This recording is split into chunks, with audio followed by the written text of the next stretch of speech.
একটা মহাসাগরের মধ্যে একটা চড়ুই পাখি যে যদি একটু পানি খায়, পানি খাওয়ার পরে ওই চড়ুই পাখির ঠোঁটে যে একটু পানি লেগে থাকে ওইটারে বলে কলি।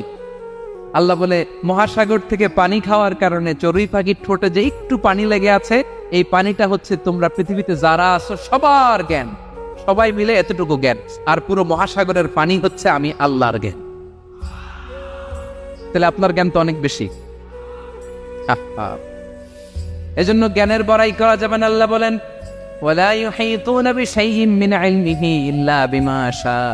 আল্লাহ যতটুকু জানান ততটুকুই আমরা জানি, তিনি যে কত জানেন আমাদের কোনো ধারণা নাই, ঠিক কিনা বলেন? কেউ তার জ্ঞানকে পরিব্যাপ্ত করতে পারে না, পরিবেষ্টন করতে পারে না, তার জ্ঞানে কি আছে কেউ জানতে পারে না ততটুকু ছাড়া যতটুকু তিনি জানান। সুবহানাল্লাহ। নবীরা কি সব জানেন? বিষ্ণু ঈসা ইসলাম সব জানতেন? আল্লাহ তাআলা নবীদেরকে যতটুকু জানান ততটুকুই নবীরা বলে, ঠিক কিনা? ওমা ইয়ানতিকু আনিল হাওয়া ইন হুয়া ইল্লা ওয়াহয়ুন ইউহা।